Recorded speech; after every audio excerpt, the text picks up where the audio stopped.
Hello, everyone. Got 101 inappropriate jokes for you today. So a wealthy millionaire walks into a church one Sunday and approaches the priest for confession.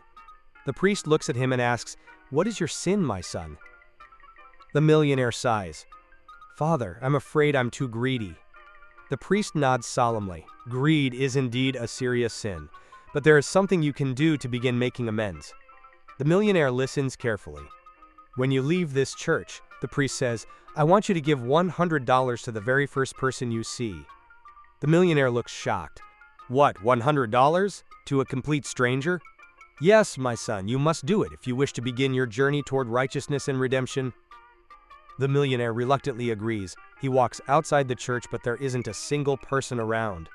He walks a little farther down the street and eventually spots a young woman standing on the corner. She's wearing high heels, a short skirt, and a lot of makeup. Remembering the priest's instructions, the millionaire walks up to her, pulls out a $100 bill, and hands it to her. "Here, take this." The woman looks at the money and shakes her head. "No, that's not enough. I need $300. The millionaire looks confused. $300? But the priest told me I only had to give you $100. The woman smiles and replies, "Well, that's because the priest is a regular customer." So a guy goes in for a physical. The doctor asks about his activity level. "What do you mean?" asks the guy. The doctor says, "Well, for example, what did you do yesterday?" The guy says, "Yesterday afternoon, I took a 5-hour walk about 7 miles through some pretty rough terrain. I waded along the edge of a lake. I pushed my way through brambles. I got sand in my shoes and in my eyes. I jumped 3 feet in the air when I almost stepped on a snake. I climbed several rocky hills and hacked my way through some tall grass. After that, I was so exhausted and dehydrated, I drank 8 beers. Inspired by the story, the doctor says, "Sounds like you are one hell of an outdoorsman." And the guy says, "Actually, I'm just a really shitty golfer." So, this guy's father dies, so he goes to the undertaker and tells him he wants the best of everything for his father.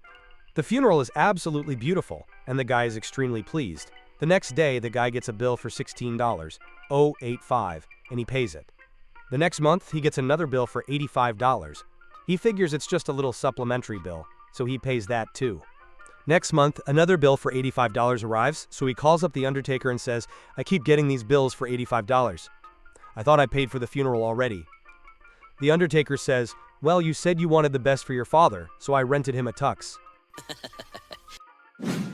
So a middle-aged man was sitting on the edge of the bed, observing his wife, who was looking at herself in the mirror.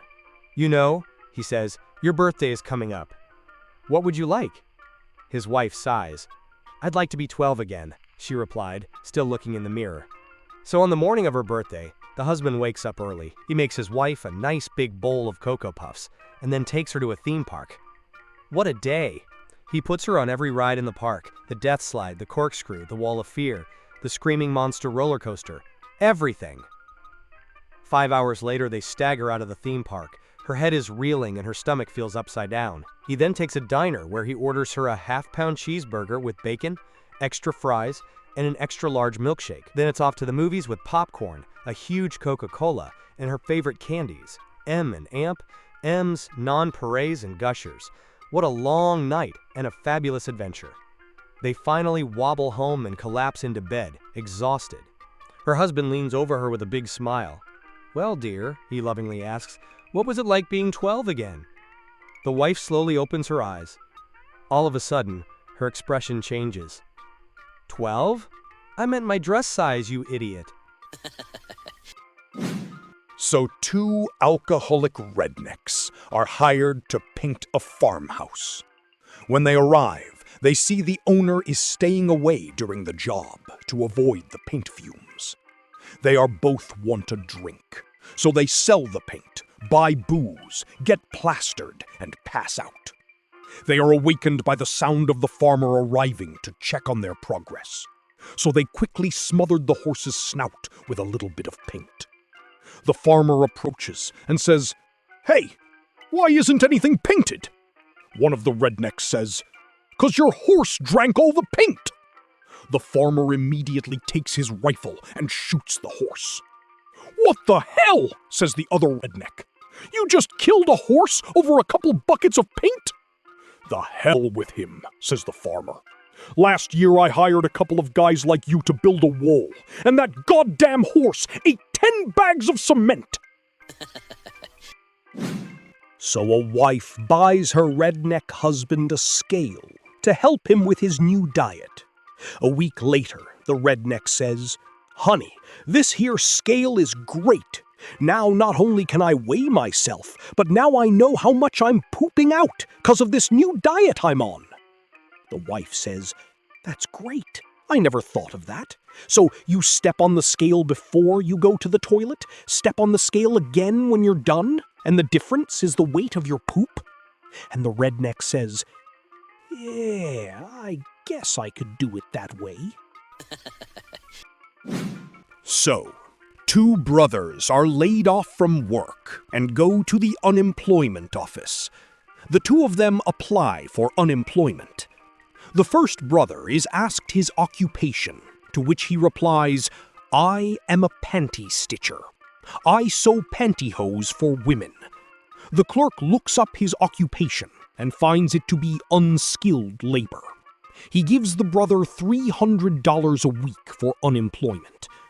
The clerk asks the second brother his occupation, and he says diesel fitter. It is looked up and found to be skilled labor, so the brother is given $600 a week for unemployment. The first brother is angry and says it's not fair his brother gets more money than he does.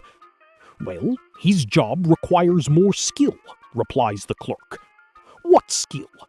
"I sew the pantyhose, and he holds them up and says, 'Diesel fitter.'"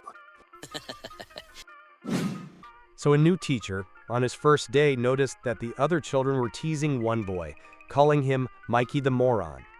During recess, the teacher asked the kids why they called him that. "Well, sir, he really is a moron," one of them said. "If you offer him a big 50-cent coin and a smaller $1 coin, he'll always choose the 50-cent piece because he thinks it's bigger. Here, watch this." The boy held out both coins to Mikey, who, as predicted, took the 50-cent piece. The teacher was surprised and asked Mikey later, "Why did you choose the 50-cent coin instead of the dollar?" Mikey replied, "Look, sir, it's bigger." After school, the teacher approached Mikey privately. "Don't you understand that even though the 50-cent piece is physically larger, the $1 coin is worth more and you can buy more with it?"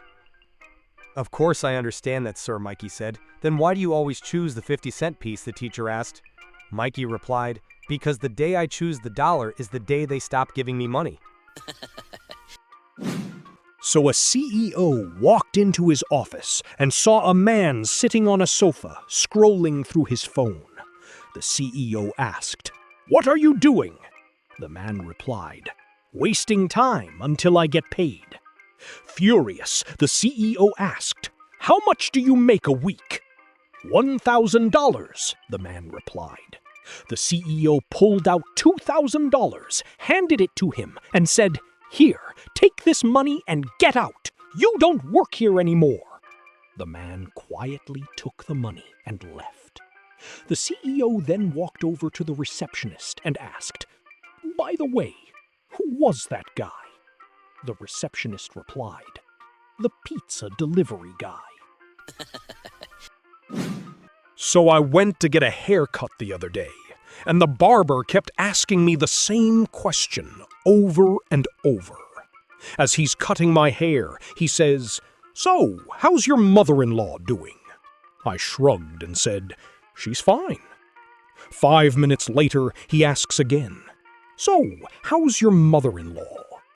Now I'm getting annoyed, but I answer, "I told you, she's fine."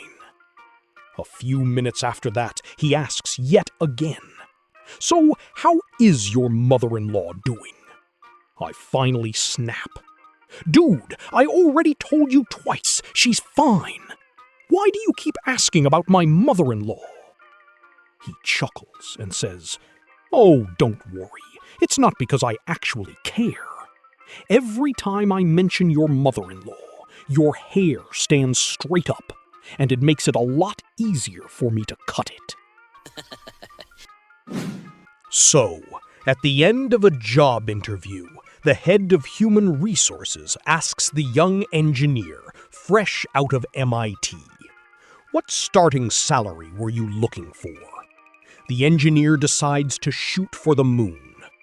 "I'm thinking in the range of $125,000 a year or so, depending on the benefits package." Says the interviewer. "Well, what would you say to 5 weeks vacation, 14 paid holidays, full medical and dental, a retirement fund with company matching to 50% of salary, and a company car leased every 2 years, say a Porsche?" The engineer gasps and says, "Wow, are you kidding?" "Yeah," replies the interviewer, "but you started it." So, an 80-year-old woman is driving down the highway when a police officer pulls her over for speeding.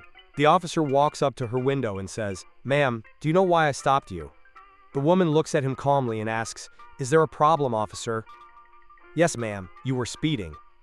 "Oh, I see," the woman replies. The officer then asks, "May I see your driver's license, please?" "I'd give it to you," the woman says, "but I don't have one." The officer pauses. "You don't have a license?" "No, I lost it 4 years ago for drunk driving." The officer raises an eyebrow but continues. "I see. Well, can I see your vehicle registration, please?" "I can't do that," the woman replies. "Why not?" The woman casually looks at him and says, "Because this car is stolen." The officer freezes. "Stolen?" "Yes. I stole it, and then I killed the owner." The officer's eyes widen. "Jesus Christ, you did what?" "I just told you," the woman says. "If you don't believe me, his body parts are wrapped in plastic bags in the trunk. You can check if you want." At this point, the officer slowly backs away from the car. He returns to his patrol vehicle, gets on the radio, and calls for backup.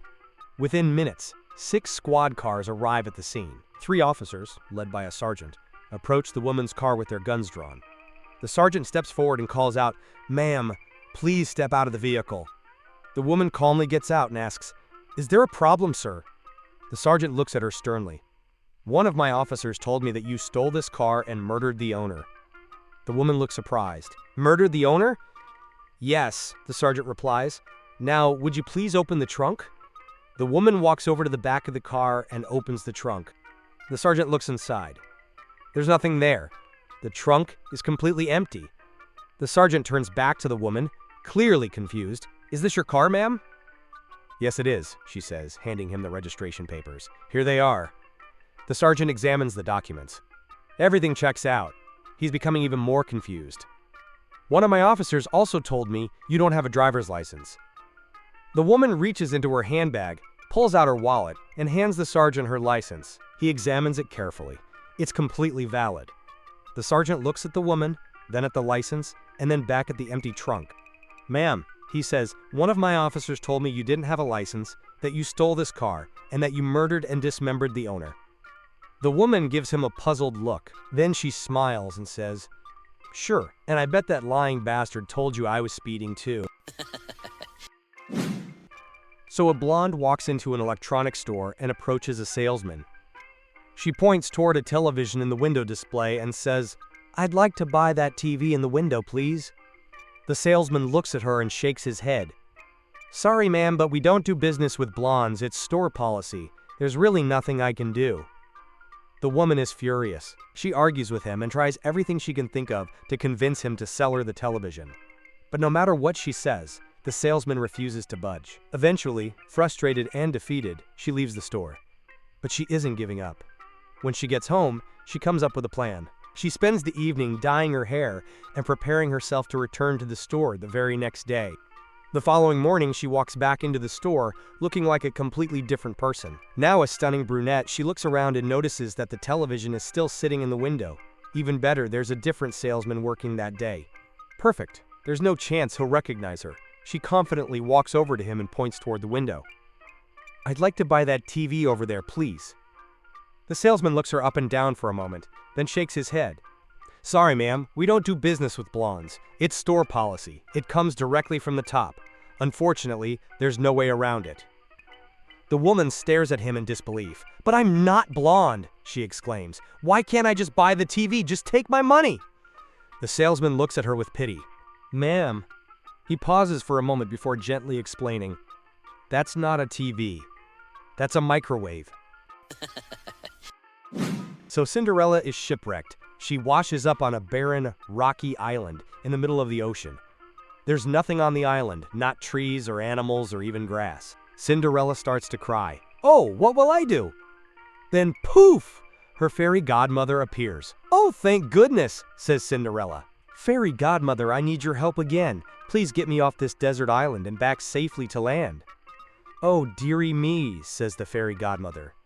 Unfortunately, my magic can only turn things into other things. I could make one of these rocks into a ship to sail you home, and some other rocks into sailors, but it would be a journey of many weeks, and they'd all turn back into rocks at the stroke of midnight, and you'd drown. I think I will have to fly across the ocean myself and try to convince a ship to sail out to rescue you. But it will take days, or possibly weeks, and you might starve in the meantime. So here is what I will do. I will give you some of my magic. Zippity-zoop! The fairy godmother waves her wand at Cinderella. There. Now all you need to do is point at something and say a type of food, and that thing will turn into that food, and so you will be able to stay fed and healthy until I can return. Oh, thank you, fairy godmother, Cinderella says. Let me try it out right now. She points at a nearby rock. You are a roast turkey. Poof! The rock turns into a perfectly cooked roast turkey, smelling delicious. Delighted, Cinderella points at a seashell. You're a milkshake! Poof! The seashell turns into a milkshake. Oh, wow! Cinderella says, this is wonderful. Thank you so much, fairy godmother. You're a lifesaver. Poof! So a pastor announced, if you know your wife is controlling you, move to the left. All the men in the church moved to left, except one man. The pastor was happy there was at least one strong man, and asked, how come your wife can't control you? The man quietly replied, it's my wife who told me not to move. So a Calvinist arrives at the gates of heaven and sees two lines to enter, predestination and free will. Naturally, he heads to the predestination line, where an angel stops him and asks him why he's there. Well, I picked this line because I'm a Calvinist and believe in predestination, he says. If you picked this line, you made a choice, replies the angel. Head over to free will. After a few minutes, another angel approaches the Calvinist and asks him why he's in the free will line. Someone told me I had to come here, he replies. So a little girl asks her father, Daddy, why don't I have a little sister?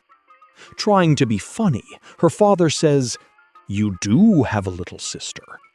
I do? Asks the little girl. Sure you do, her father says. But every time you walk in the front door, she is walking out the back door. Oh, I see, says the little girl. You mean she's just like my other daddy? So a man arrives at the office one morning and finds several of his coworkers gathered around the coffee machine, chatting. He stands there for a moment, listening to their conversation. Then, out of nowhere, he asks, Hey, how big are penguins? The coworkers stare at him for a moment. Finally, one of them shrugs. I don't know, maybe 50 or 60 centimeters? The man looks surprised. Huh, I thought they were bigger. Aren't there some really big penguins too? Suddenly, someone across the room lets out an annoyed sigh. Another coworker stands up and walks over. Of course there are. You can't just ask how big penguins are in general. That's like asking how big dogs are. There are around 20 different species of penguins, and they vary quite a bit in size. Oh, cool, the man says. So what about the big ones? The coworker, clearly enjoying the opportunity to share his knowledge, begins explaining. Well, the king penguin is a very well-known species. They're majestic animals. I've watched plenty of documentaries about them, and their social behavior is fascinating. They're usually around 90 centimeters tall and can weigh up to 15 kilograms.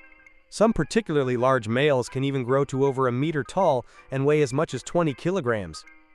The man looks impressed. Wow, that is pretty big. The other coworkers nod along. But what about the biggest penguin there is? Like, the biggest one of all? Quote, the penguin expert thinks for a moment. That would have to be the emperor penguin. They're huge. Some males can reach around 130 centimeters in height. The co-workers around the coffee machine react with surprise. 130 centimeters? That's enormous, the man says. But they don't get any bigger than that, right? I mean, that's pretty much the absolute limit?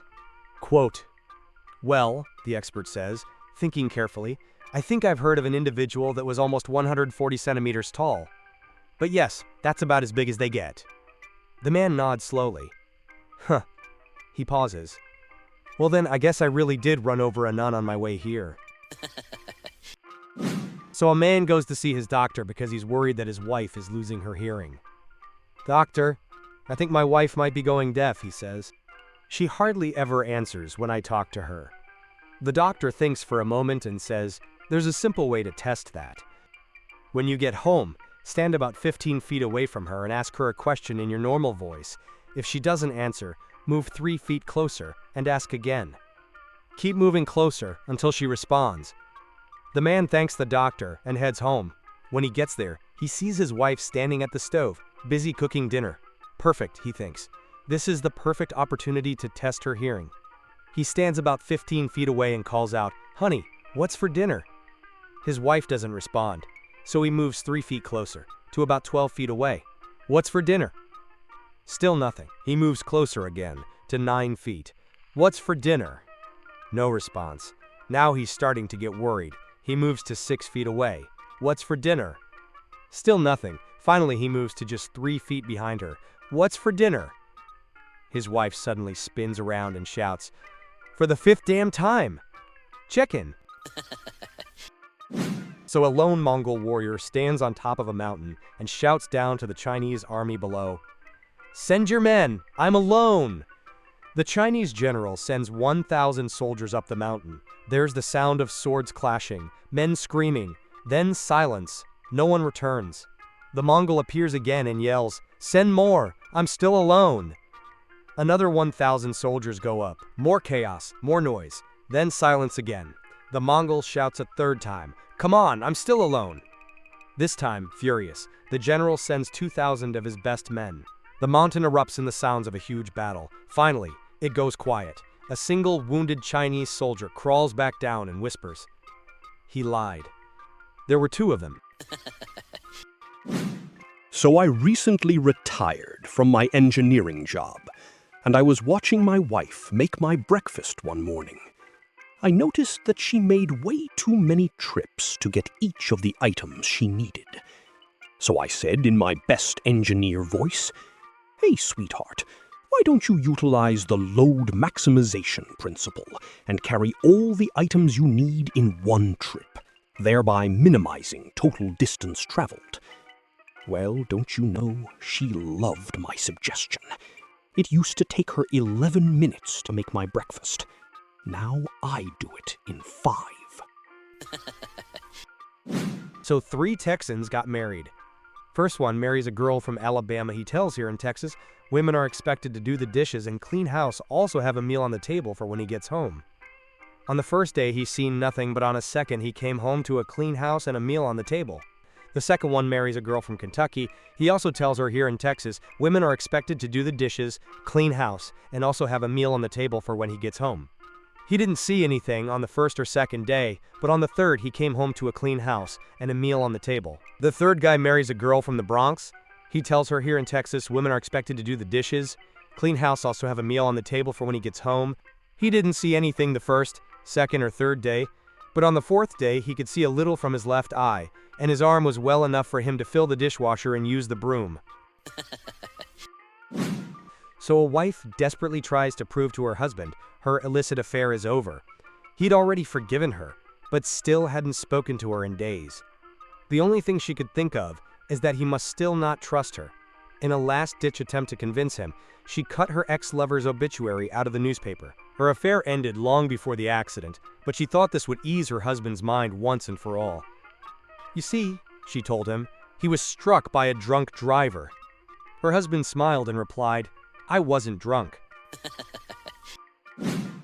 So a blonde named Barbara is a contestant on Who Wants to Be a Millionaire. She's been doing incredibly well and has already made it all the way to $500,000. The host looks at her and says, "Barbara, you've done very well so far. You have $500,000 and one lifeline left. Phone a friend. The next question is worth $1 million. If you get it right, you win the $1 million. But if you get it wrong, you drop all the way back to $32,000. Are you ready?" Barbara smiles confidently. "Sure, I'll have a go." The host reveals the question. Which of the following birds does not build its own nest? A. Robin. B. Sparrow. C. Cuckoo. D. Thrush. Remember, Barbara, this question is worth $1 million.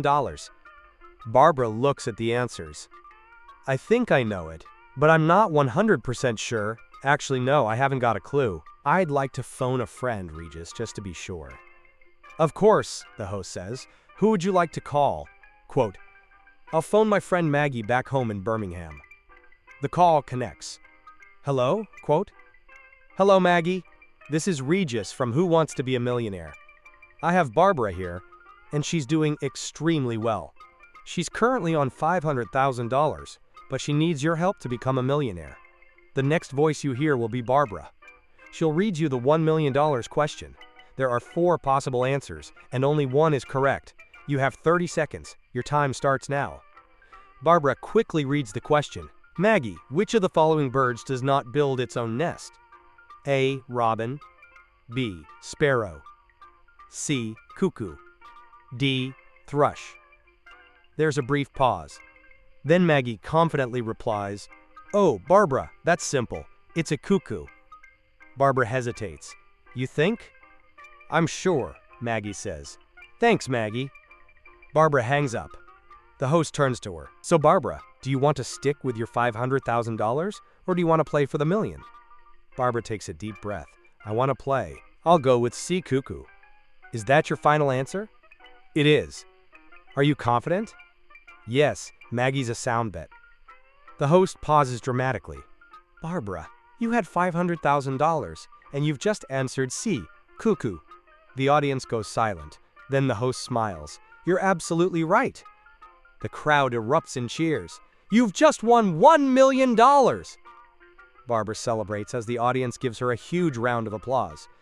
The host hands her the check. "Congratulations, Barbara. You've been a fantastic contestant and a very brave gambler." Everyone, give Barbara a huge round of applause. That evening, Barbara goes over to Maggie's house and takes her out to the local bar to celebrate. The two friends sit together, sipping champagne and celebrating Barbara's $1 million win. After a while, Barbara turns to Maggie. "Maggie, I have to ask you something. How on earth did you know that the cuckoo was the bird that doesn't build its own nest?" Maggie looks at her and casually replies, "Listen, Barbara, everybody knows that a cuckoo lives in a clock." So a man died and was met at the pearly gates of heaven by St. Peter himself. St. Peter says to him, "Before you meet with God, I must tell you, we've looked over your life and noticed that you didn't really do anything particularly good or bad. We're not sure what to do with you. Can you tell us anything good that you did to help us make the decision to give you entry into heaven?" The newly arrived soul thought for a moment and said, "Yeah, once I was driving home and noticed a little old lady who was being harassed by a group of thugs in an alleyway. So I pulled over and went up to the leader of the thugs. He was a big, muscular guy with a ring pierced through his lip.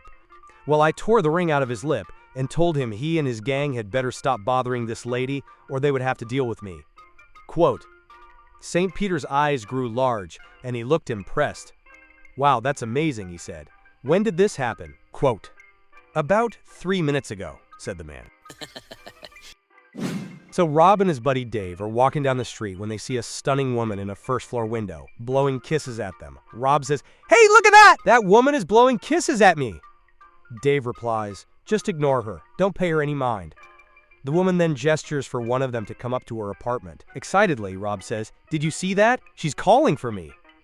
Dave insists, "Man, don't go up there." "Why not? Why don't you want me to go see her?" Rob asks. Pleading, Dave says, "Dude, just listen to me. Don't go." Rob ignores his buddy and runs into the building. The woman comes down to meet him, and they go up to her apartment. Just as they are about to get into bed, they hear a car horn outside. The woman looks out the window and says, "Oh no, that's my husband." "Crap," Rob exclaims. "Don't worry," she says, pointing to a large pile of clothes. "I'll just tell him you're the new housekeeper. Here, start ironing these clothes." After that, the husband stays home, so Rob spends the entire day ironing. The next day, he goes to Dave's house and tells him the story. "You won't believe what happened. Her husband came home, and to avoid suspicion, she had me iron a huge pile of clothes. I was stuck there ironing all day." "I told you not to go," sighs Dave. "All those clothes you spent the day ironing, I washed them the day before." So St. Peter is working his shift at the gates of heaven when 3 men arrive. He turns to one of them and says, "Greetings, son. Tell me how you ended up here, and we will see where you will go." The man replies, "Well, sir, I suspected my wife was cheating on me, so I came back home early to catch her in the act. I barged into the room and scrutinized it, looking for the other man. My wife protested, and I was about to concede and apologize when I saw the tips of a man's fingers at the window. I ran up there and saw a man hanging outside. I lost control. I punched the bastard and forced his hand, making him plunge down all the 15 stories of the building where I lived. But when I looked down, he was still alive. I got crazy. I looked for something to throw at him and finish him off. I wasn't thinking, and I saw my fridge, and I pushed it out the window, killing the bastard. Then it was too much. I had a heart attack, and here I am. I cannot say I am happy about it, but I was protecting my marriage. That is grave, son. I cannot let you through the pearly gates. You will have to spend some time in the purgatory. Please step through that door over there," St. Peter says, indicating a door to the man. He nodded and went to the purgatory. Next, St. Peter calls the second man and asks him to tell how he died. The man replies, "I worked installing safety nets on people's windows. It didn't pay much, but I wanted to help people feel safe. Sadly, I was working on the 16th floor of a building and slipped and fell out. I was terrified, but somehow I barely managed to hold on to the window below, but out of nowhere a man came up to me, punched me and forced me down. I dropped to what I thought would be the end of me, but my fall was cushioned by some bushes and I survived, albeit severely injured. I think I could have recovered, but then the crazy man simply threw his fridge on me all the way from the 15th floor. And here I am." St. Peter looks at him deeply and says, "Sorry to hear that, but you can go through the gates of heaven," and lets the man through.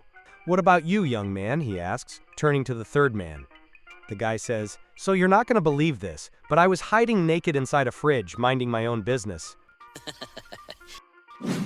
So a couple of guys are at a bar. The first guy says to his buddy, "My wife just admitted to me that she's been having an affair with Bob the mailman." "What?" says his buddy. "That fat, ugly slob I see every morning outside your house?" "That's right," says the first guy. "Jesus," says his buddy. "Why would Bob the mailman want her?" So a businessman arrives at a hotel and asks the bellhop, "What's the biggest tip you've gotten, son?" $5, sir, the bellhop replied. The man gives the bellhop $10 and says, "Next time you get asked that, you tell them it was $10 and that I gave it to you." "Thanks," the bellhop replies. "Who gave you the $5? the man asks. "You did, last month," the bellhop replies. So a truck driver used to amuse himself by running over lawyers he would see jogging on the side of the road. Every time he would see a lawyer jogging along the street, he would swerve to hit him. After hearing the loud thud, he would swerve back on the road. One day, as the truck driver was driving along, he saw a priest hitchhiking, so he stopped to pick him up.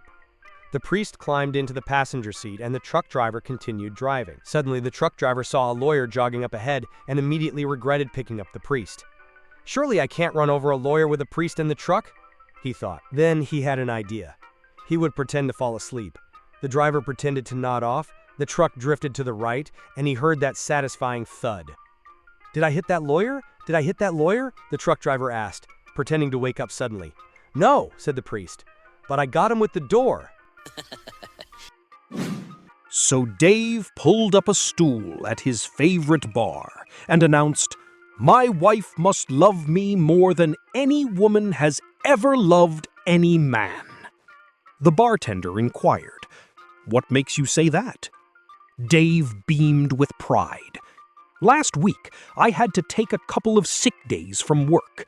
She was so thrilled to have me around that every time a mail or delivery person came by, she'd run down the driveway waving her arms, hollering, 'My husband's home! My husband's home!'"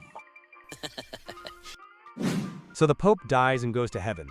An angel shows him to his apartment and gives him the keys to his Vespa. He's having a wonderful time in heaven until one day, at a stoplight, he looks over and there is a Ferrari. "Wow," he says to the man driving it, "nice car." "Yeah," the man in the Ferrari says, "isn't heaven great? First day I arrived, they showed me to my villa and gave me the keys to the car of my dreams." "Huh," says the Pope. What did you do on Earth?" "I was a lawyer," the man says. "Like a lawyer for orphans or the environment or something?" suggests the Pope. "Nope, just an ordinary lawyer. I did wills and divorces and small business stuff." Just then the light changes and the lawyer speeds off in his Ferrari. This rankles the Pope, and after a few days he goes to St. Peter to complain.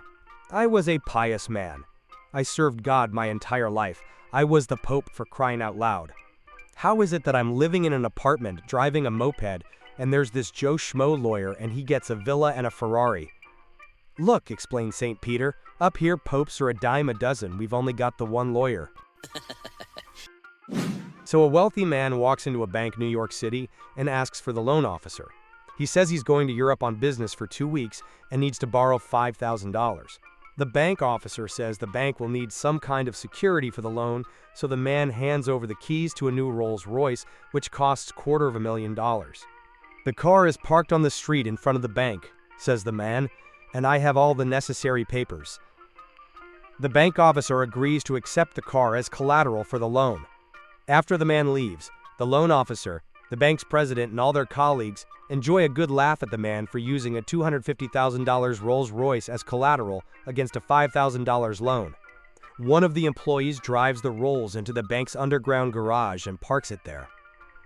2 weeks later, the wealthy man returns, repays the $5,000 and the interest, which comes to $15.41. The loan officer says, "Sir, I must tell you, we're all a little puzzled. While you were away, we checked you out and discovered that you're a multimillionaire. Why would you bother to borrow $5,000? The man replies, "Where else in New York City can I park my car for 2 weeks for only $15.41? So a quiet old man is sitting in a diner, quietly eating breakfast alone, when 4 loud bikers enter the building, clearly after some trouble. Seeing the old-timer sitting alone, they beeline for his table. "You got a problem, old man?" The first sneers, slamming his hands down on the table right in front of his plate. The old man doesn't say or do anything except stare back with his big basset hound eyes. The bikers take turns harassing the old man. One slams his coffee down in one gulp. Another snatches a fistful of his food off the plate and chews it right in front of his face. The third blows cigarette smoke in his face and ashes on what's left of the plate in front of him. Nothing seems to make him react beyond a sad look, and after a minute or so he murmurs "Excuse me," leaves the table, and pays before leaving. The bikers jeer and laugh amongst themselves as they sit at the table. "Not much of a man, was he?" the leader snorts as the waitress approaches with a glare. "Not much of a driver either," she replies. "He just backed his truck over 3 motorcycles in the parking lot." So a woman asked an army general when he'd last made love. The general thought for a moment and said, 1956. She gasped. "That long? Come with me. I'll make your night better." They went back to her apartment and made passionate love for over an hour. Afterwards, she cuddled up to him and said, "Well, you sure haven't forgotten anything since 1956. The general looked at her, confused, and said, "I sure hope not. It's only 21:30.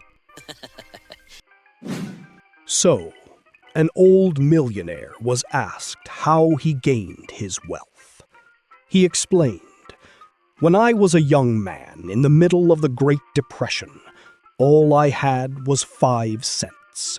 With that 5 cents, I bought an apple, shined and scrubbed it all day, and at the end of the day, I sold it for 10 cents.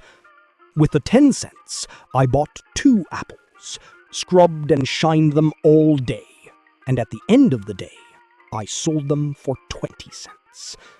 This went on for a week. Then my uncle died and left me $20 million.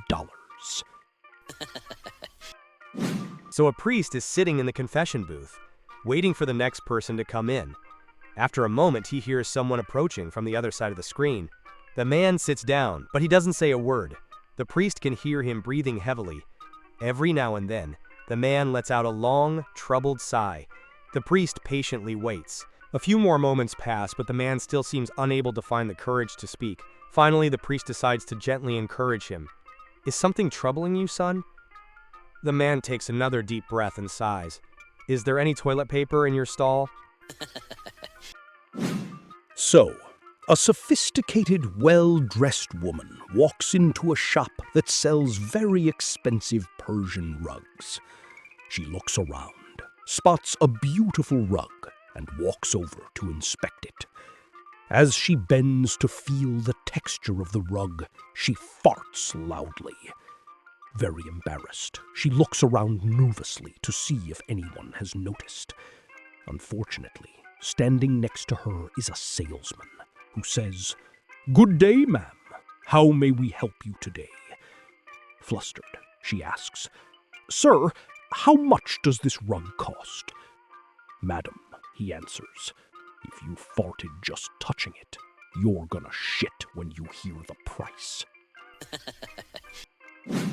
So a bartender brings a guy a drink and says, "Hey, buddy, you look a little down. What's wrong?" The guy says, "Well, when my wife left, I felt a little sad in the beginning. Then I got a dog, bought a Harley, and asked out the pretty neighbor next door. Things were definitely looking better." "Sounds pretty great," says the bartender. And the guy says, "Yeah, but now I'm thinking about what's gonna happen when my wife comes home from work." So a teenage girl walks into the kitchen and casually tells her mom, "Hey, I'm gonna go hang out with Mark for a little while." Her mom looks up and says, "Okay, just make sure you use protection." The girl immediately looks horrified. "Ew, Mom, I'm only 15. Her mom calmly looks at her and replies, "I'm 30. So it's the first day of college. The Dean of Women is finishing up her speech to the female freshmen. "In conclusion, ladies, if you get pregnant, you'll likely have to drop out and miss out on many of your dreams. Think about it. Is that 1 hour of pleasure worth a lifetime of commitment?" "Now," the dean says, "are there any questions?" "Yeah," says a voice from the back. "How do you make them last an hour?" So, while walking down the street one day, a politician is tragically hit by a truck and dies. Her soul arrives in heaven and is met by St. Peter at the entrance. "Welcome to heaven," says St. Peter. "Before you settle in, it seems there is a problem. We seldom see a high official around these parts, you see, so we're not sure what to do with you." "No problem, just let me in," says the lady. "Well, I'd like to, but I have orders from higher up. What we'll do is have you spend 1 day in hell and 1 in heaven. Then you can choose where to spend eternity."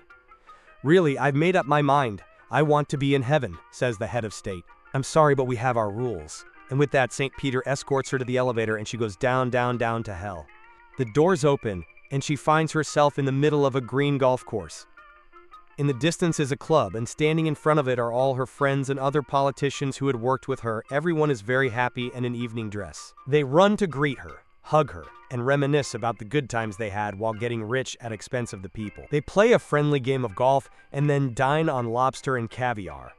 Also present is the devil, who really is a very friendly guy who has a good time dancing and telling jokes. They are having such a good time that, before she realizes it, it is time to go.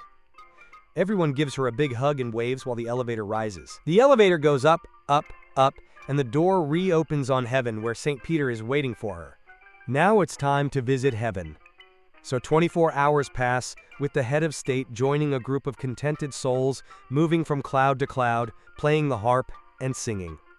They have a good time, and before she realizes it, the 24 hours have gone by and St. Peter returns. Well then, you've spent a day in hell and another in heaven.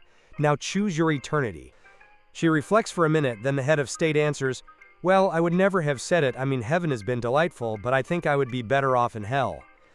So St. Peter escorts her to the elevator and she goes down, down, down to hell. Now the doors of the elevator open, and she is in the middle of a barren land, covered with waste and garbage. She sees all her friends dressed in rags, picking up the trash and putting it in black bags. The devil comes over to her and lays his arm on her neck. I don't understand, stammers the head of state. Yesterday I was here, and there was a golf course and club, and we ate lobster and caviar and danced and had a great time. Now all there is a wasteland full of garbage, and my friends look miserable.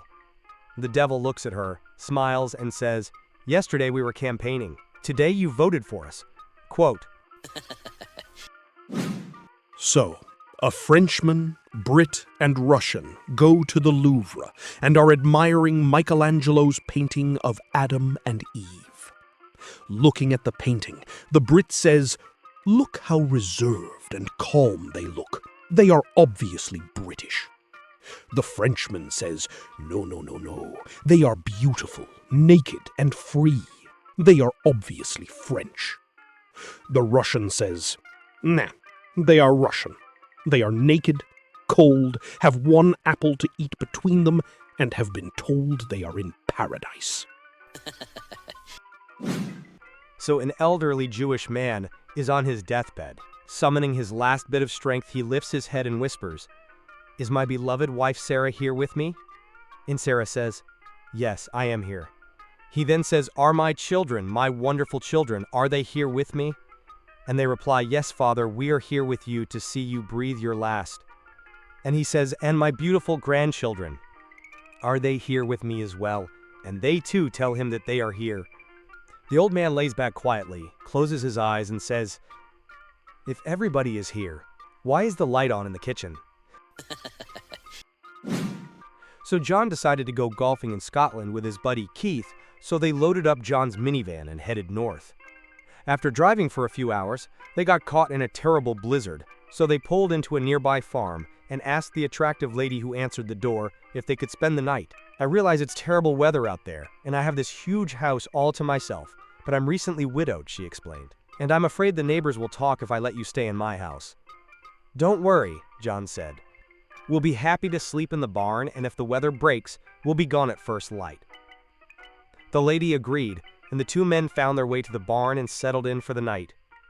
Come morning, the weather had cleared, and they got on their way and enjoyed a great weekend of golf.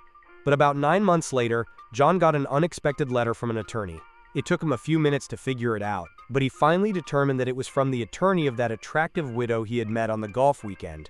He dropped in on his friend Keith and asked, "Keith, do you remember that good-looking widow from the farm we stayed at on our golf holiday in Scotland about 9 months ago?" "Yes, I do," said Keith. "Did you, happen to get up in the middle of the night, go up to the house and pay her a visit?" "Well, yes," Keith said, a little embarrassed about being found out. "I have to admit that I did." "And did you happen to give her my name instead of telling her your name?" Keith's face turned beet red and he said, "Yeah, look, I'm sorry, buddy. I'm afraid I did." "Why do you ask?" "Well, she just died and left me everything." So a former sergeant in the Marine Corps took a new job as a high school teacher. Just before the school year started, he injured his back. He was required to wear a plaster cast around the upper part of his body. Fortunately, the cast fit neatly under his shirt and wasn't noticeable. On the first day of school, he discovered he'd been assigned to the toughest students in the building. The smart aleck punks, having already heard the new teacher was a former Marine, were leery of him, and he knew they would be testing his discipline in the classroom. Walking confidently into the rowdy classroom, the new teacher opened the window wide and sat down at his desk. When the strong breeze made his tie flap, he picked up the stapler and stapled his tie to his chest. Dead silence. The rest of the year went smoothly. So, a blonde walks into the police department looking for a job. The officer interviewing her asks her a few questions. "What's 2 plus 2? She replied, 4. "What's the square root of 100? She answered, 10. "Good. Now, who killed Abraham Lincoln?" Puzzled, she responds, "I don't know." Officer tells her to go home and think about it and come back tomorrow. The blonde gets home and calls one of her friends, who asked her if she got the job. She responds excitedly, "Not only did I get the job, I'm already working on a murder case." So, a guy was bragging to a coworker about how hot his wife was. He was going on and on about how incredibly beautiful she looked, and that anyone else would be lucky to land a woman as gorgeous as his wife. Finally, the coworker manages to get a word in. "Oh yeah? If you think your wife is hot, then you should see my wife."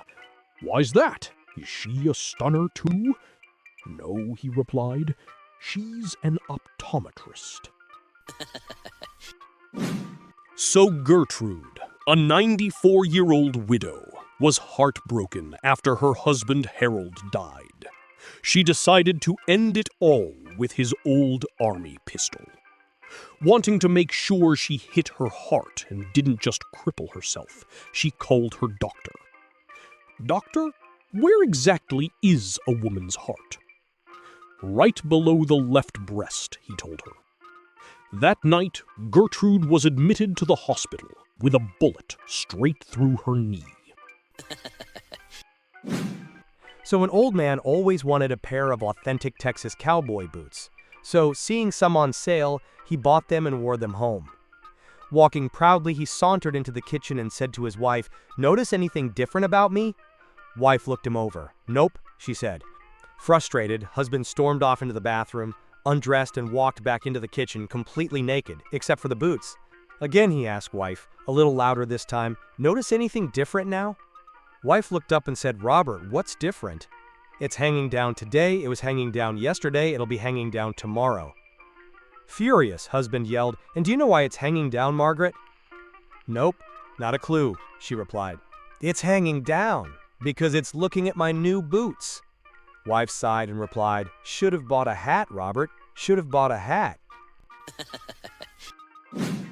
So during the height of the Cold War, the CIA decides to send a spy deep into the Soviet Union. Before sending him overseas, they train him for months.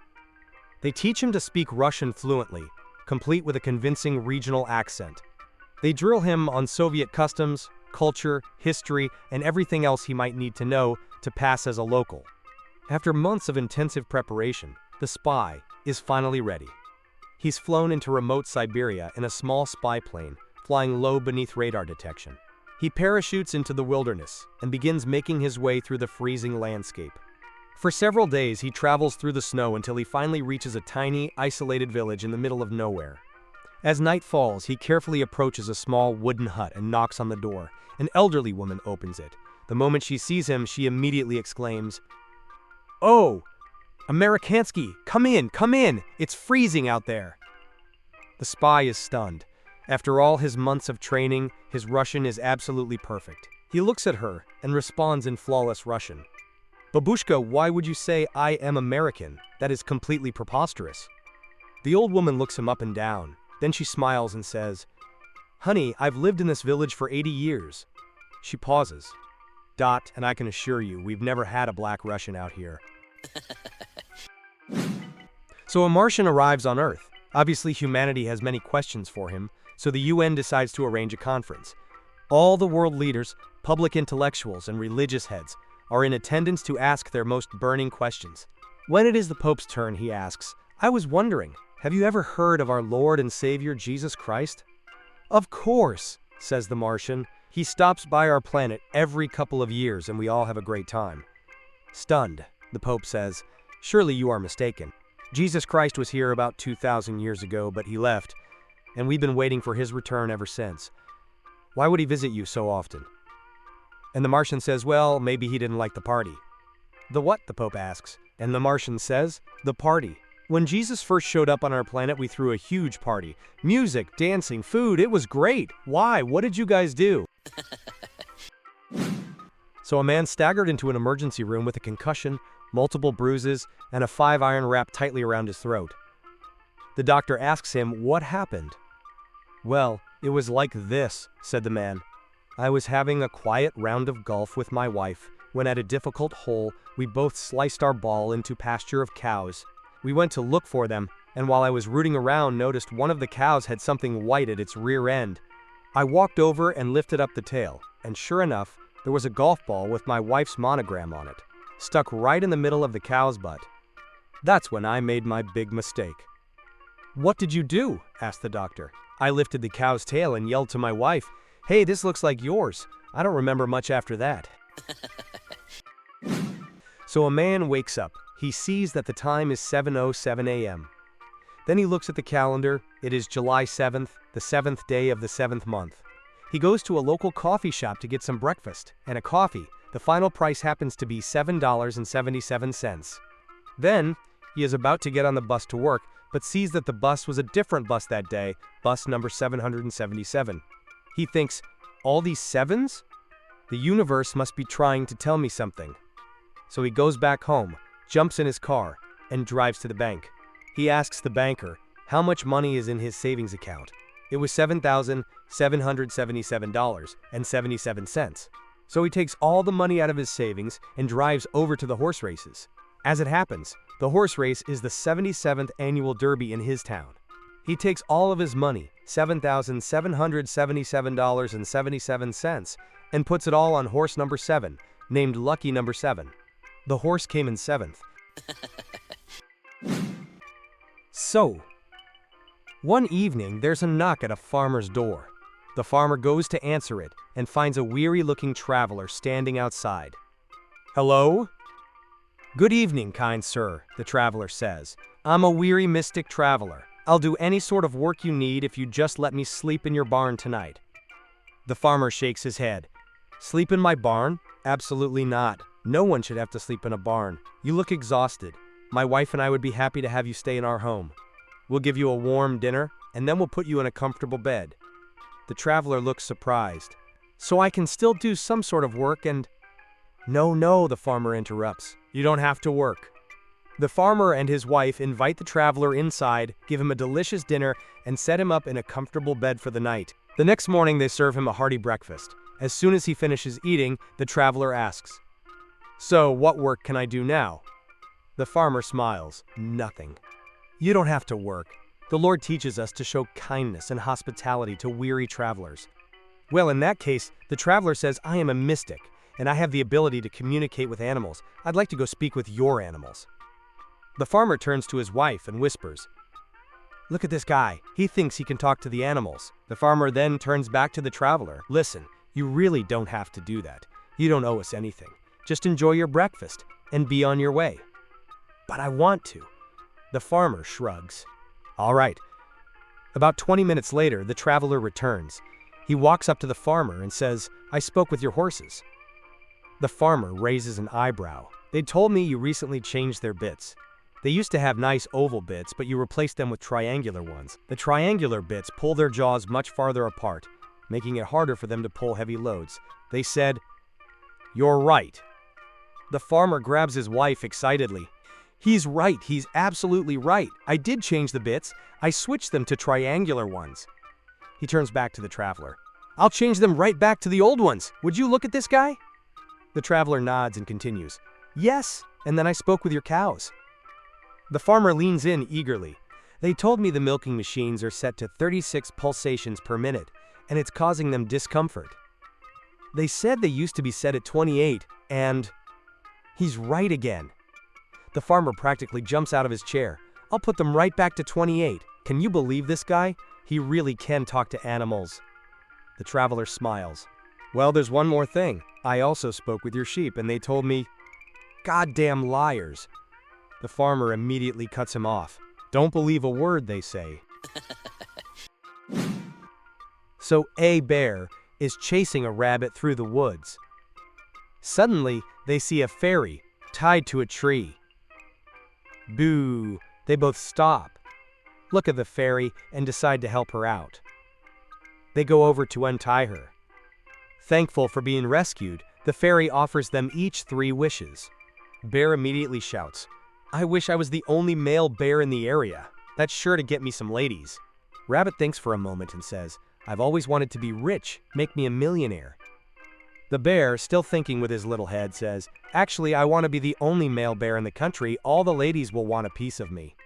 Rabbit doesn't take long for his next wish, says he wants a brand new motorcycle, along with some gear. The bear, horny bugger that he is, decides that for his last wish, he might as well go big. "What the hell? Make me the only male bear in the world." The fairy obliges and asks the rabbit what he would like his last wish to be. Rabbit puts on his gear, gets on his new Harley, smirks, and says, "I wish the bear was gay." So a guy crashes his car. When the police show up, he claims the woman he hit was at fault. "She was on her phone," he yells.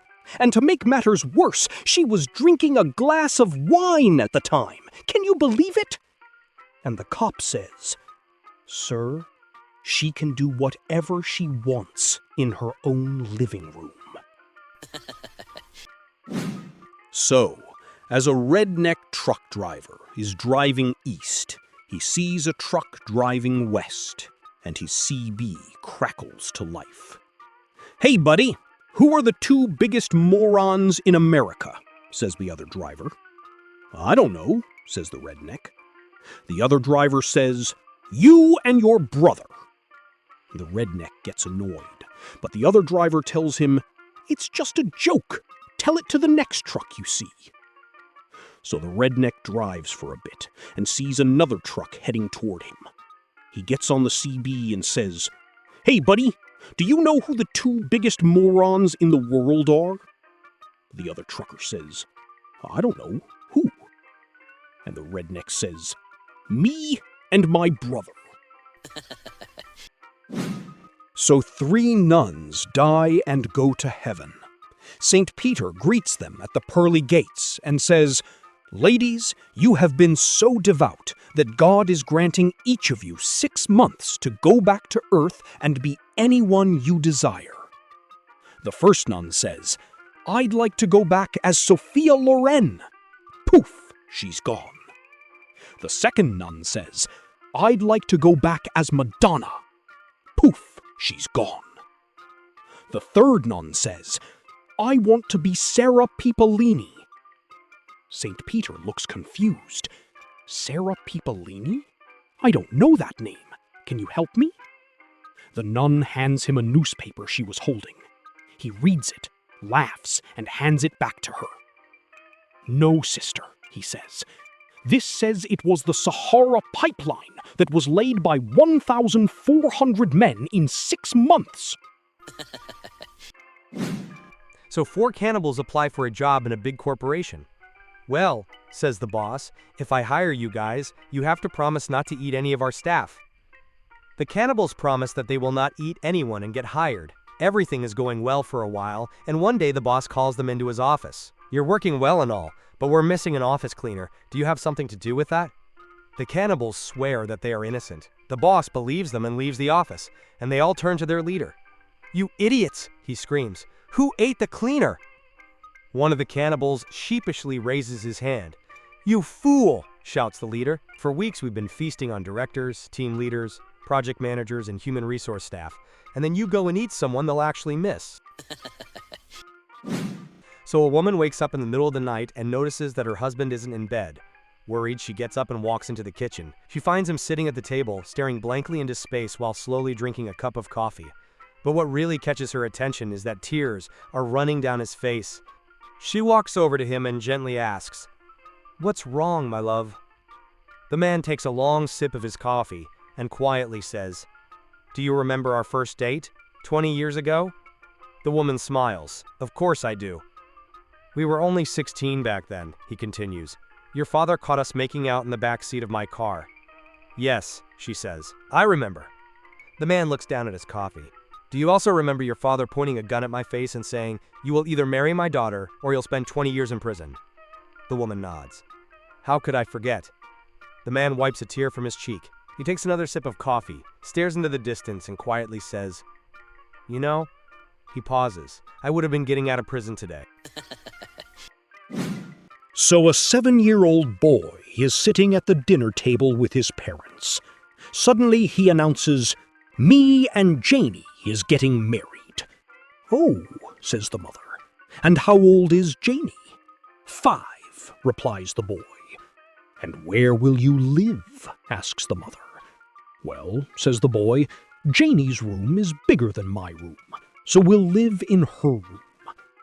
"How about expenses?" asks the father. "What are you going to do for money?" "I get $1 a week in allowance," says the lad, "and Janie gets 75 cents. If we put them together, we'll be okay." "I see," says the father. "But what are you going to do if you have children?" "Well," says the boy, "we've been lucky so far."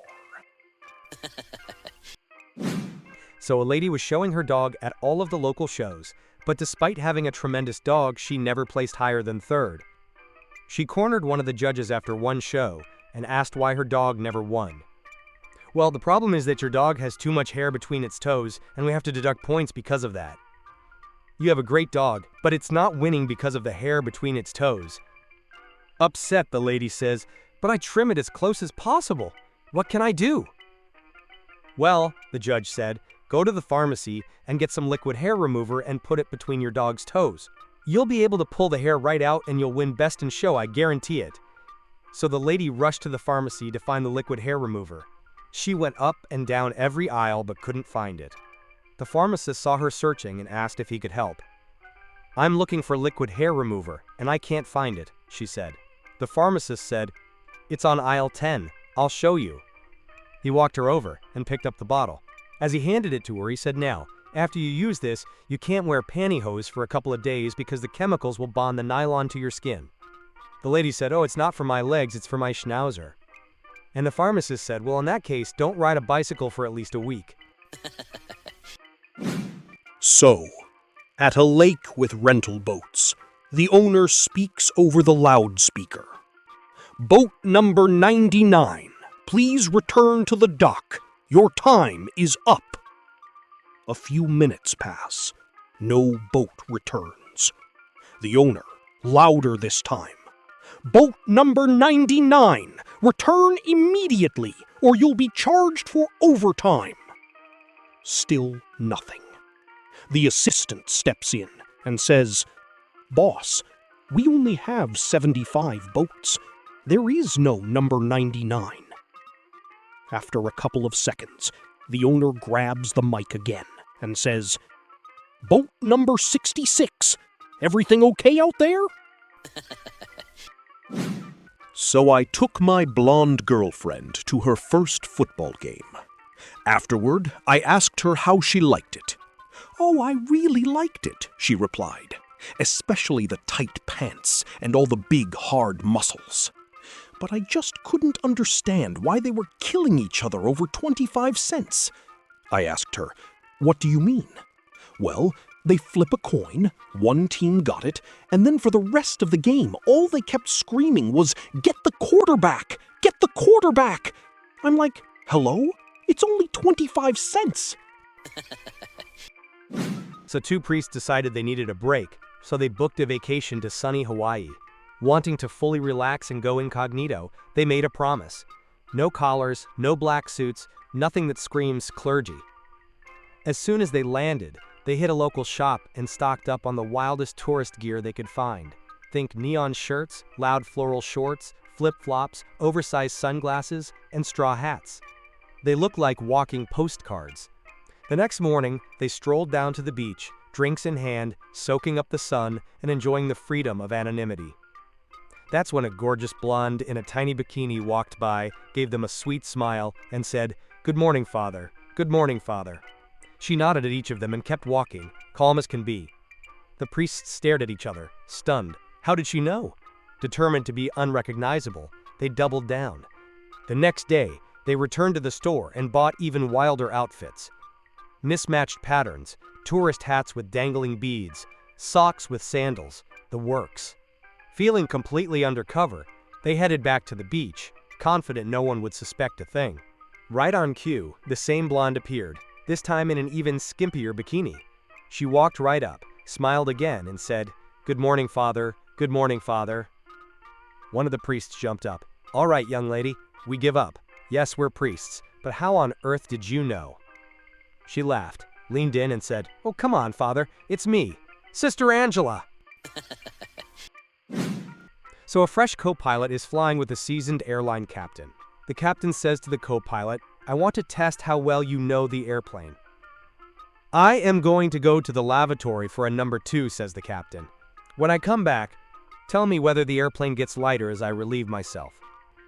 The captain went to do his business, and when he comes back, he asks the co-pilot, "Well, son, is the aircraft any lighter now?" The co-pilot eagerly answers, wanting to impress the captain. "No, sir. Our aircraft does not release lavatory waste when in flight. It is securely stored in the onboard septic tank until the airplane lands, and it is flushed by the maintenance crew. Therefore, as a closed system, the weight of the aircraft remained the same before and after you relieved yourself." "All you think about is shit, son," says the captain. "The airplane is lighter now because I was away for 15 minutes, and we used up 200 gallons of jet fuel during this time." So a woman's husband comes home hammered every night, and she always yells at him before going to bed alone. One day she decides to try some reverse psychology. When her husband staggers in that night, she's waiting for him in lingerie. She sits him in an armchair and gives him a back rub. "It's getting late, big boy," she says after a few minutes. "Why don't we go upstairs to bed?" "We might as well," slurs the husband. "I'm gonna be in trouble when I get home anyway." So a guy decides to go to confession for the first time in many years. He enters the confessional, and there's a shelf with cigars, brandy, and chocolate. The priest enters the confessional, and the guy says, "This is great. Things have changed a lot since the last time I was here." And the priest says, "Get out of here. You're on the wrong side." So a young couple decided to wed, but as the big day approached, they grew apprehensive. Each had a problem they had never before shared with anyone, not even each other. The groom-to-be, hoping to overcome his fear, decided to ask his father for advice. "Father, I am deeply concerned about the success of my marriage." His father replied, "Do you love this girl?" "Oh yes, very much," he said. "But you see, I have very smelly feet, and I'm afraid that my fiancé will be put off by them." "No problem," said his father. "All you have to do is wash your feet as often as possible, and always wear socks, even to bed." Well, to him, this seemed a workable solution. The bride-to-be, overcoming her fear, decided to discuss her problem with her mom. "Mom," she said, "when I wake up in the morning, my breath is truly awful." "Honey," her mother consoled, "everyone has bad breath in the morning." "No, you don't understand. My morning breath is so bad, I'm afraid that my fiancé will not want to sleep in the same room with me." Her mother said simply, "In the morning, get straight out of bed and head for the kitchen and make breakfast. While the family is busy eating, go to the bathroom and brush your teeth. The key is not to say a word until you've brushed your teeth." "I shouldn't say good morning or anything?" the daughter asked. "Not a word," her mother affirmed. Well, it's certainly worth a try, she thought. The loving couple were finally married. Not forgetting the advice each had received, he with his perpetual socks and she with her morning silence, they managed quite well. That is, until about 6 months later. Shortly before dawn one morning, the husband wakes with a start to find that one of his socks had come off. Fearful of the consequences, he frantically searches the bed. This, of course, wakes his bride, and without thinking she asks, "What on earth are you doing?" "Oh no," he replied, "you've swallowed my sock." So my wife asked me, "Why don't you treat me like you did when we were first dating?" So I took her to dinner and a movie, then dropped her off at her parents' house. So a police officer calls the station on his radio. "Dispatch, I need some backup here. An elderly woman just shot her husband for stepping on the floor she had just mopped."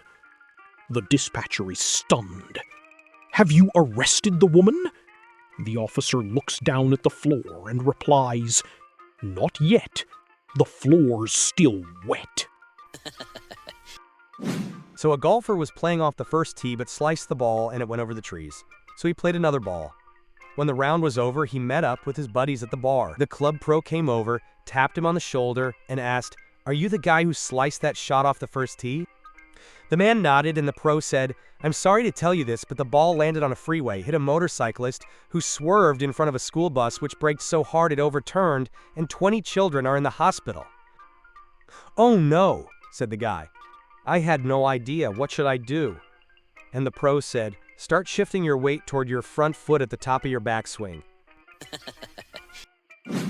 So a group of senior citizens were sitting around talking about their ailments.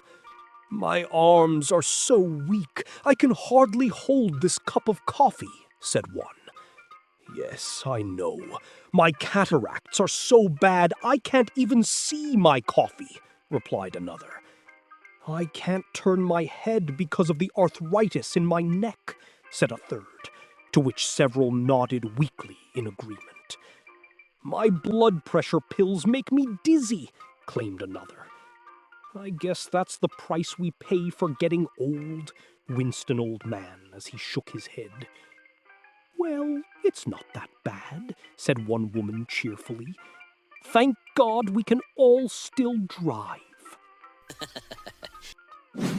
So after 35 years of marriage, a husband and wife came to see a therapist. When asked what the problem was, the wife went into a tirade, listing every problem they had ever had in the years they had been married.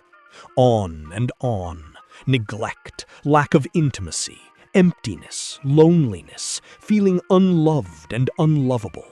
An entire laundry list of unmet needs she had endured.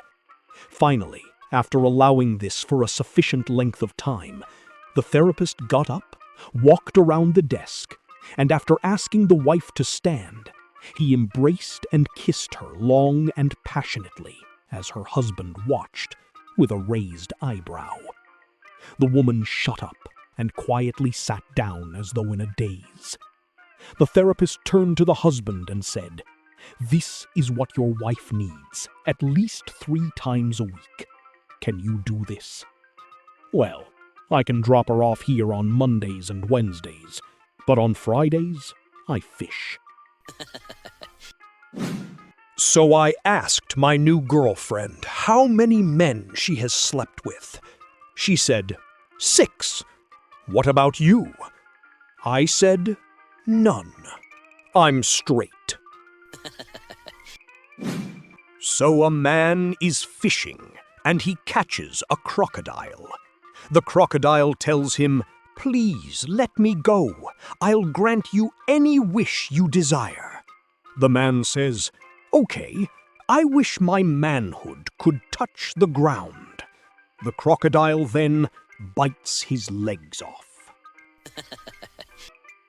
So in South Los Angeles, a fourplex was destroyed by fire. A Nigerian family of 6 con artists lived on the first floor, and all 6 died in the fire. A black Islamic group of 7 welfare cheaters, all illegally in the country from Kenya, lived on the second floor, and they too all perished in the fire. 6 Los Angeles gangbanger ex-cons lived on the 3rd floor and they died as well. 1 white couple lived on the top floor. The couple survived the fire. Jesse Jackson, John Burris, and Al Sharpton were furious. They flew to Los Angeles and met with the fire chief on television. They loudly demanded to know why the Nigerians, Muslims, and gangbangers all died in the fire and only the white couple survived. The fire chief said, "Please don't get upset. The reason those fellow citizens survived was because they were at work." So a man recently had his arm amputated and decided to kill himself by jumping off a building. When he was ready to jump, he saw a man with both arms amputated, dancing around. He decided to find out why he was so happy. The man told him, "I'm not dancing. My ass is itching, and I can't scratch it." So a priest, a minister, and a rabbi want to see who's best at his job. So they each go into the woods, find a bear, and attempt to convert it. Later, they get together. The priest begins. When I found the bear, I read to him from the catechism and sprinkled him with holy water. Next week is his first communion. I found a bear by the stream, says the minister, and preached God's holy word. The bear was so mesmerized that he let me baptize him. They both look down at the rabbi, who is lying on a gurney in a body cast. Looking back, he says, maybe I shouldn't have started with the circumcision.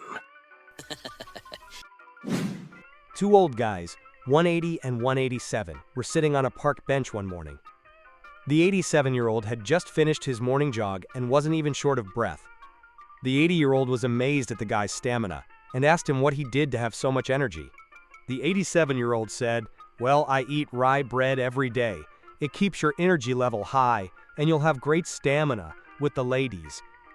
So on the way home, the 80-year-old stopped at the bakery. As he was looking around, the saleslady asked if he needed any help. He said, "Do you have any rye bread?" She said, "Yes, there's a whole shelf of it. Would you like some?"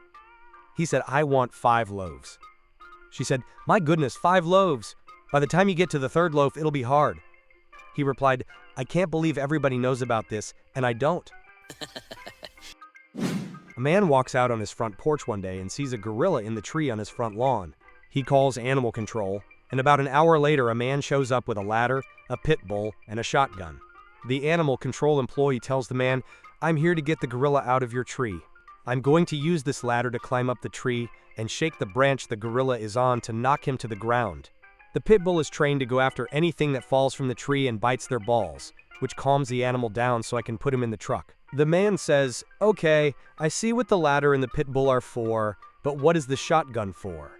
The animal control employee says, "Oh, that's for you, in case I fall out of the tree instead of the gorilla." The huge college freshman decided to try out for the football team. "Can you tackle?" asked the coach. "Watch this," said the freshman, who proceeded to run smack into a telephone pole, shattering it to splinters. "Wow," said the coach, "I'm impressed. Can you run?" "Of course I can run," said the freshman. He was off like a shot, and in just over 9 seconds, he had run a 100-yard dash. "Great," enthused the coach, "but can you pass a football?" The freshman hesitated for a few seconds. "Well, sir," he said, "if I can swallow it, I can probably pass it." My wife apologized for the first time today. She said that she was sorry she married me. So, my wife rang me at the bar last night. She said, "If you're not home in 10 minutes, I'm giving your food to the dog." I was home in 5 minutes. I couldn't let anything to happen to the dog. So one day, Jimmy got home early from school, and his mom asked, "Why are you home so early?" He answered, "Because I was the only one that answered a question in my class." She said, "Wow, my son is a genius. What was the question?" Jimmy replied, "The question was, who threw the trash can at the principal's head?" Why doesn't Mexico have Olympic team? Because everybody that can run, jump, and swim are already in the U.S. One day there were 2 boys playing by a stream. One of the young boys saw a bush and went over to it. The other boy couldn't figure out why his friend was at the bush for so long. The other boy went over to the bush and looked. The 2 boys were looking at a woman bathing naked in the stream. All of a sudden, the second boy took off running. The first boy couldn't understand why he ran away, so he took off after his friend. Finally, he caught up to him and asked why he ran away. The boy said to his friend, "My mom told me if I ever saw a naked lady, I would turn to stone, and I felt something getting hard, so I ran." So, a man takes a lady out to dinner for the first time. Later, they go on to a show. The evening is a huge success, and as he drops her at her door, he says, "I have had a lovely time. You looked so beautiful. You remind me of a beautiful climbing rose. May I call on you tomorrow?" She agrees, and a date is made. The next night, he knocks on her door, and when she opens it, she slaps him hard across the face. He is stunned. "What was that for?" he asked. She said, "I looked up beautiful climbing rose on Google last night, and it said best suited for rooting against a brick wall or fence. No good in an open bed." So little Johnny comes down to breakfast. Since they live on a farm, his mother asks if he had done his chores. "Not yet," said little Johnny. His mother tells him no breakfast until he does his chores. Well, he's a little mad, so he goes to feed the chickens, and he kicks a chicken. He goes to feed the cows, and he kicks a cow. He goes to feed the pigs, and he kicks a pig. He goes back in for breakfast, and his mother gives him a bowl of dry cereal. "How come I don't get any eggs and bacon? Why don't I have any milk in my cereal?" he asks. "Well," his mother says, "I saw you kick a chicken, so you don't get any eggs for a week. I saw you kick the pig, so you don't get any bacon for a week either. I also saw you kick the cow, so for a week you aren't getting any milk." Just then, his father comes down for breakfast and kicks the cat. Little Johnny looks up at his mother with a smile and says, "Are you going to tell him, or should I?" A scientist and a philosopher are being chased by a hungry lion. The scientist makes some quick calculations and says, "It's no good trying to outrun it. It's catching up." The philosopher keeps a little ahead and replies, "I'm not trying to outrun the lion. I'm trying to outrun you." What's the difference between a genealogist and a gynecologist? The genealogist checks the family tree, and the gynecologist checks the family bush.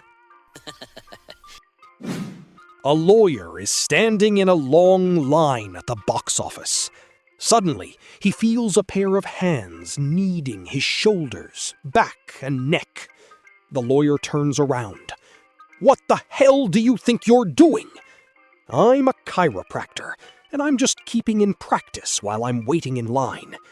"Well, I'm a lawyer, but you don't see me screwing the guy in front of me, do you?" A man asks a farmer near the field, "Sorry, sir, would you mind if I crossed your field instead of going around it? You see, I have to catch the 4:30 p.m. train." The farmer says, "Sure, go right ahead. And if my bull sees you, you'll even catch the 4 p.m. one." I went down the street to a 24-hour grocery store. When I got there, the guy was locking the front door. I said, "Hey, the sign says you're open 24 hours. He said, "Yes, but not in a row." My wife asked me what I was doing on the computer today. I told her I was looking for cheap flights. She got all excited about it, which is strange. She's never shown any interest in darts before. My mom told me to always be a gentleman, so I gave my seat on the bus to a blind man. That same day, I lost my job as a bus driver. A woman was taking an afternoon nap. When she woke up, she told her husband, "I just dreamed that you gave me a pearl necklace. What do you think it means?" "You'll know tonight," he said. That evening, the man came home with a small package and gave it to his wife. Delighted, she opened it to find a book entitled The Meaning of Dreams. A science teacher tells his class, "Oxygen is a must for breathing and life. It was discovered in 1773. A blonde student responds, "Thank God I was born after 1773. Otherwise, I would have died without it."